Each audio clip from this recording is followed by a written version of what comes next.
C'est avec joie que nous recevons maintenant M. Patrick Yeboué. Nous rappelons qu'il est directeur général de l'entreprise Bit Trading Edu. Avec M. Yeboué, nous parlerons de l'utilité des crypto-monnaies. Bonjour M. Yeboué. Bonjour M. Lo. Comment allez-vous? Bien, merci et vous? Tout va bien M. Yeboué. Alors M. Yeboué, pour une bonne frange de la population ici en Afrique, les crypto-monnaies continuent d'être quelque chose d'assez compliqué. D'accord? Donc avec un tel blocage, est-ce que vous pensez que les crypto-monnaies sont vraiment utiles pour nos économies africaines? Merci encore pour cette question, M. Lo. Je réponds rapidement par l'affirmatif. Je dis oui, les crypto-monnaies sont encore utiles pour nos pays africains. D'accord. Il faut savoir déjà que la crypto-monnaie aujourd'hui est égale à l'argent. Pourquoi? Parce qu'elle respecte aujourd'hui les trois caractéristiques de l'argent qui sont l'unité de valeur, moyen d'échange et réserve de valeur. Aujourd'hui, on a la possibilité avec la crypto-monnaie d'avoir accès à tout bien et service, pouvoir acheter et vendre tout bien et service. L'autre aspect, c'est qu'aujourd'hui, la crypto-monnaie est arrivée avec cette possibilité de pouvoir faire des transactions à des frais qui soient très très réduits et de façon instantanée. D'accord. Voilà. D'accord. Alors, mais on constate tout de même qu'au niveau des pays africains, je veux dire, la population n'utilise pas véritablement encore les crypto-monnaies dans le commerce au quotidien.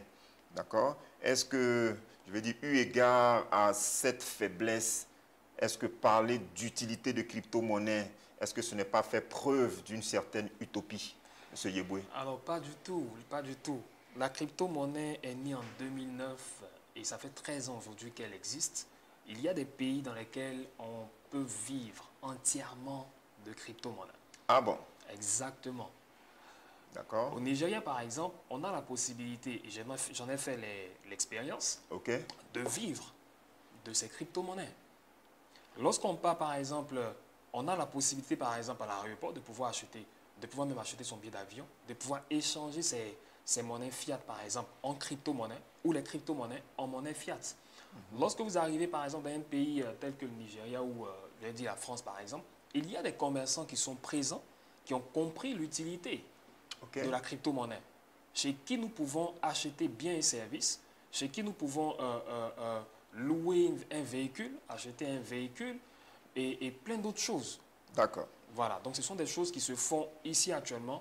Malheureusement, dans nos pays africains francophones, on est encore à la traîne, ce qui est tout à fait, j'allais dire, normal. On a besoin de s'éduquer. D'accord. Alors, quand on observe au niveau de l'actualité économique internationale, on constate une forte volatilité sur le marché des crypto-monnaies. Est-ce que cette instabilité permanente au niveau de ce marché-là, est-ce qu'elle ne constitue pas une certaine menace pour les utilisateurs des crypto-monnaies? Alors, déjà, il faut comprendre que la volatilité, c'est simplement un outil qui permet de mesurer un peu la rapidité de l'évolution des prix d'un actif sur une période donnée. D'où la fluctuation d'un actif, d'une monnaie, parlant de hausse et de baisse. Dans la crypto-monnaie de 2009 jusqu'à 2013, on n'avait pas des fondamentaux assez solides. Du coup, la première monnaie appelée le Bitcoin était considérée comme un actif spéculatif. Puisque, effectivement, le marché des crypto-monnaies est considéré comme étant l'un des marchés les plus volatiles, qui soit sur les marchés financiers. Mais à l'horizon 2019-2000 jusqu'à aujourd'hui, on a eu ce qu'on appelle l'avènement des stablecoins. Le stablecoin, c'est simplement un type de crypto-monnaie, d'accord, qui est adossé à une monnaie fiat. L'objectif ou le but de cette crypto-monnaie, c'est de pouvoir apporter une stabilité, mais en même temps une confiance.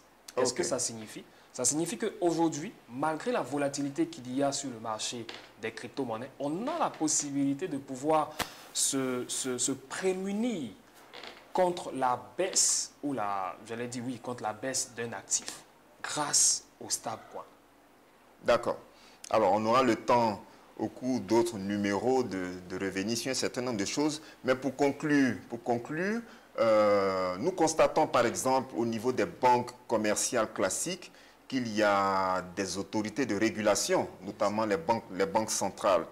Mais en ce qui concerne les crypto-monnaies, on a une totale absence en termes de régulation. Est-ce que, je veux dire, vis-à-vis d'un tel constat, est-ce que la crypto-monnaie n'est pas une sorte de boulevard qui est ouvert pour, je veux dire, le financement du terrorisme, des opérations de blanchiment de capitaux? Ok? On constate que votre secteur n'est pas régulé, M. Yeboué. Ce n'est pas risqué pour l'économie mondiale? Exactement. C'est vrai, on est sur un marché qui n'est pas encore régulé. Mais il faut savoir que, selon les chiffres du FMI, concernant le blanchiment d'argent avec l'argent fiat, on a un montant qui s'évalue à près de 800 milliards à 2000 milliards de dollars en termes de blanchiment d'argent avec l'argent fiat. En ce qui concerne la crypto-monnaie, les chiffres s'évaluent à près de 2,8 milliards de dollars en 2019. Et si on part jusqu'en 2022, avec le Bitcoin qui a connu une hausse fulgurante, ça s'évalue aujourd'hui à près de 8 milliards de dollars. D'accord? Donc on voit un peu l'écart entre les deux montants. Donc pour dire que le marché des crypto-monnaies n'est pas un marché qui favorise le blanchiment d'argent. Bien au contraire. Pourquoi encore? Parce qu'il y a un aspect qui est assez intéressant, c'est que dans la crypto-monnaie, le Bitcoin est l'une des monnaies les plus suivies, les plus utilisées, mais en même temps l'une des monnaies les plus transparentes. En ce sens où on a la possibilité de pouvoir retracer toutes les transactions qui se font sur le Bitcoin. Lorsqu'il y aura maintenant l'avènement de la régulation, bien sûr, l'avènement de la régulation va permettre aussi d'assainir un peu le marché et de pouvoir mettre en lumière toutes les personnes malveillantes ou les organisations malveillantes qui sont encore dans ce système. D'accord, je pense que M. Yeboué, on aura le temps. On aura le temps de revenir sur un certain nombre de choses. Exactement. Parce que la question des crypto-monnaies est une question tellement vaste. J'ai beaucoup de questions à l'esprit, mais je pense qu'on va vous recevoir très bientôt pour encore creuser davantage et permettre aux téléspectateurs de bien comprendre les enjeux autour de la crypto-monnaie. Merci, M. Patrick Yeboué. Nous rappelons que vous êtes directeur général de l'entreprise Bit Trading. Avec vous, nous avons pu avoir une meilleure visibilité sur l'utilité des cryptos